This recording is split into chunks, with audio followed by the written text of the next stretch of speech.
నమస్తే breaking news చూస్తున్నాం. భద్రాచలం వద్ద గోదావరి నీటి మట్టం క్రమంగా పెరుగుతోంది. ఈ మధ్యాహ్నం 12 గంటలకు 52.1 అడుగుకు చేరుకుంది. ప్రస్తుతం రెండో ప్రమాద హెచ్చరిక అమల్లో ఉంది.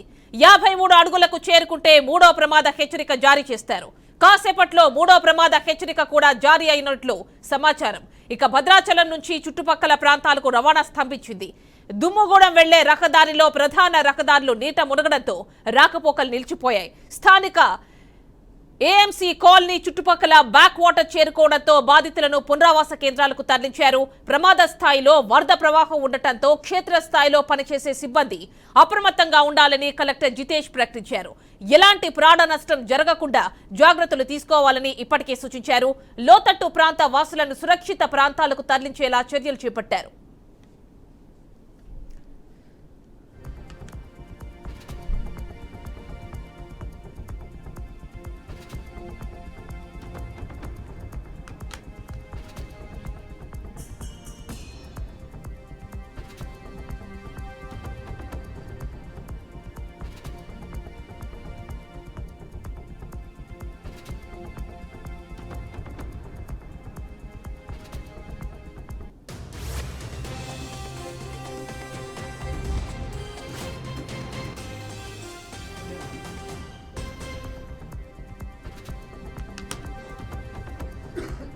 యాభై మూడు జరుగుతుంది.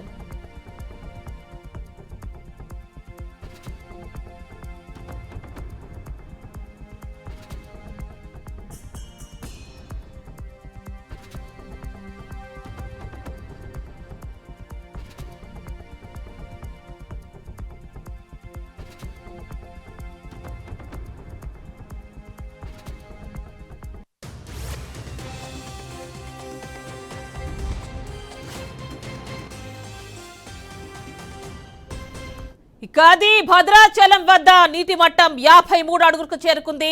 మూడవ ప్రమాద హెచ్చరికను జారీ చేశారు.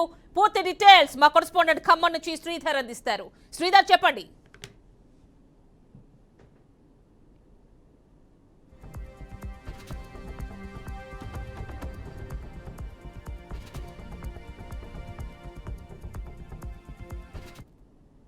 భద్రాచలంలో గోదావరి ప్రమాద గంటికర మోగిస్తుందని చెప్పుకోవచ్చు.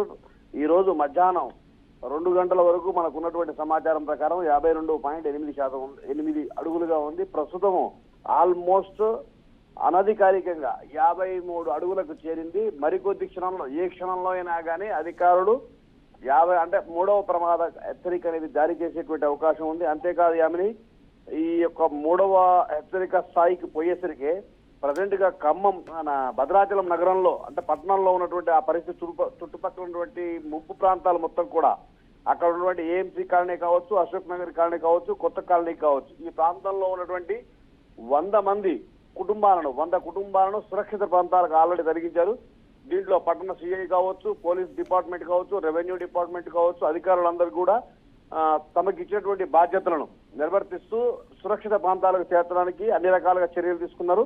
అంతేకాకుండా భద్రాచల పరిసర ప్రాంతంలో ఉన్నటువంటి దుమ్మగూడెము, చెర్ల కావచ్చు, వాజేడు ఈ యొక్క ప్రాంతాల్లో రాకపోకలకు పూర్తిగా స్తంభించిపోయాయని చెప్పుకోవచ్చు. అదేవిధంగా కూనవరం మరియు విఆర్పురం ఈ యొక్క ప్రాంతాల్లో చెర్ల ప్రాంతాలకు అంటే ఆల్మోస్ట్ ఏదైతే మనం ఈ యొక్క భద్రాచలం నుండి పరిసర ప్రాంతాలకు అంటే అంతర్రాష్ట్ర రహదారులు ఉన్నాయో వాటన్నిటికి కూడా ఈ యొక్క రాకపోకల పూర్తిగా కూడా బంద్ అయిందని చెప్పుకోవచ్చు. యామిని అంటే అధికారులు శ్రీధర్ ఇప్పుడే మనకు అందుతోన్న సమాచారం లేటెస్ట్ గా 53 అడుగులకు భద్రాచలం వద్ద గోదావరి నీటి మట్టం చేరుకుంది. మూడవ ప్రమాద హెచ్చరిక కూడా జారీ చేసినట్టుగా లేటెస్ట్ ఇన్ఫర్మేషన్ వస్తోంది. మీ దగ్గర ఎలాంటి అప్డేట్స్ ఉన్నాయి? ప్రస్తుతము అంటే 53 అడుగులకు ఆల్రెడీ మన గోదావరి యొక్క నీటి మట్టం చేరింది. అయితే అధికారికంగా మరికొద్ది క్షణాల్లో అంటే ఏ క్షణమైనా కానీ ప్రభుత్వం దీన్ని ప్రకటించవచ్చు. మూడవ ప్రమాద హెచ్చరిక జారీ చేశారంటే చుట్టుపక్కల పరిసర ప్రాంతాల ప్రజలకు చాలా ఇబ్బందికరమైన పరిస్థితిగా మనం చెప్పుకోవచ్చు. ఆల్రెడీ ఖమ్మం అంటే ఈ ఖమ్మం నుండి వచ్చేటువంటి లింక్ రోడ్లు కానీ భద్రాచలము, చెర్ల, వాజేడు రోడ్లు కూడా ఆల్రెడీ గత 2 రోజుల నుండే వాళ్ళకి కావాల్సినటువంటి అన్ని యొక్క ఏర్పాట్లు అంటే సురక్షిత ప్రాంతాలు తరలించి ఏర్పాట్లు చేసుకున్నారు. ముందు జాగ్రత్త చర్యలు తీసుకున్నారు. ఇప్పుడు భద్రాచలం నగరంలో ఇప్పటిదాకా భద్రాచలం నగరం అనేది మన పట్టణం అనేది ఎటువంటి ఇబ్బంది లేకుండా ఉంది. ఎందుకంటే అక్కడ ఉన్నటువంటి మోటార్ల సహాయంతో ఈ యొక్క వచ్చినటువంటి సూయజ్ నీటిని మొత్తం కూడా తరలించి గోదావరిలో వేసేవాళ్ళు. ఇప్పుడు ఏమైతుంది, ఇది పెరిగేసరికి ఆ భద్రాచలంలో పడ్డటువంటి వాటర్ కూడా వచ్చే పరిస్థితి. ముంపు ప్రాంతాలు మొత్తం కూడా almost AMC colony, Ashok Nagar colony, కొత్త కాలనీ ఈ యొక్క ప్రాంతాల్లో ఉన్నటువంటి ప్రజలను సురక్షిత ప్రాంతాలకు తరలించడం కూడా జరిగింది. యామిని, అంటే శ్రీధర్, పోలీసులు కావచ్చు, రెవెన్యూ అధికారులు కావచ్చు, ముందు జాగ్రత్త చర్యల్లో భాగంగా ఒక 100 కుటుంబాలు సుమారుగా వాళ్ళని సురక్షిత ప్రాంతాలకు తరలించారని చెప్తున్నారు.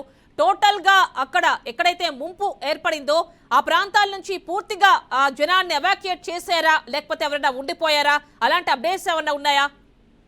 యామిని, అంటే నిన్నటి నుండి గోదావరి దోబూచులాడుతుంది కాబట్టి అధికార యంత్రం చాలా అలర్ట్ గా ఉందని చెప్పుకోవచ్చు. ఎందుకంటే ఏ సమయంలో ఏదైనా జరగవచ్చు అనేటువంటి ఉద్దేశంతో గత రాత్రి నుండే వీళ్ళు చాలా అలర్ట్ గా ఉన్నారు. రెవెన్యూ సిబ్బంది కావచ్చు, పోలీస్ సిబ్బంది కావచ్చు, అన్ని రకాల సురక్షిత చర్యలు తీసుకున్నారు. ఆ యొక్క ప్రాంతంలో ఏదైతే ముంపు ప్రాంతాలు ఉన్నాయో ఆ ప్రాంతాలకు చెందిన ప్రజలందరినీ కూడా సురక్షిత ప్రాంతాలకు తరలించడం జరిగింది. యామిని, అంటే ఇక్కడ మనం చెప్పండి.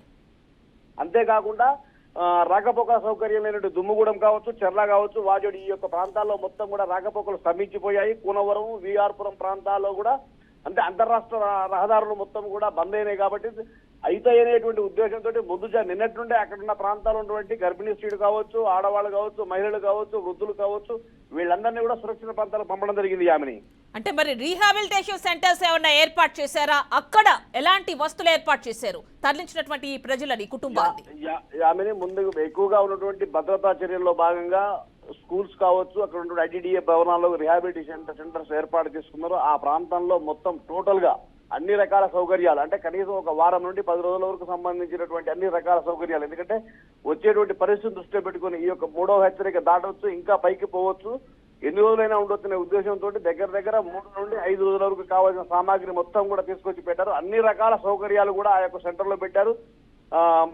డాక్టర్స్, ముఖ్యంగా వైద్యులు, పారిశుద్ధ్య సిబ్బంది, ఎందుకంటే ఇప్పుడు మొత్తం వర్షం వరద వచ్చిందంటే కావాల్సింది ఏంటంటే వచ్చి రాబోయే రోజులు దృష్టిలో పెట్టుకుని వైద్య సిబ్బందిని కూడా కొత్తగా ఎక్కువగా నియమించడానికి కూడా మన వాళ్ళు ప్రయత్నం చేస్తున్నారు. యామిని, అంటే శ్రీధర్, మామూలుగా ఉన్నటువంటి ఏవైతే వైద్య సేవలు కావచ్చు, సదుపాయాలు కావచ్చు, అంటే ఇక్కడ గర్భిణీ స్త్రీలు ఉన్నారని చెప్తున్నారు, వాళ్ళకి వేరే విధంగా అవసరపడచ్చు. అత్యవసర సేవలు ఏమాత్రం అందుబాటులో ఉన్నాయి? అదే యామిని, నేను చెప్పా అంటే గత 2 రోజుల నుండి వీళ్ళందరినీ కూడా అంటే మనకు వైద్య శాఖకు ఉన్నటువంటి యొక్క డాటా ప్రకారం వీళ్ళందరినీ కూడా ముందస్తు చర్యల్లో భాగంగానే ఆల్మోస్ట్ భద్రాచలం కావచ్చు, కొత్తగూడెం కావచ్చు, పరిసర ప్రాంతాల్లో ఉన్నటువంటి పెద్ద ఆధునిక హాస్పిటల్కి తరలించడం, ప్రభుత్వ హాస్పిటల్కి తరలించడం జరిగింది. వాళ్ళ మీద ప్రత్యేక చర్యలు తీసుకున్నారు.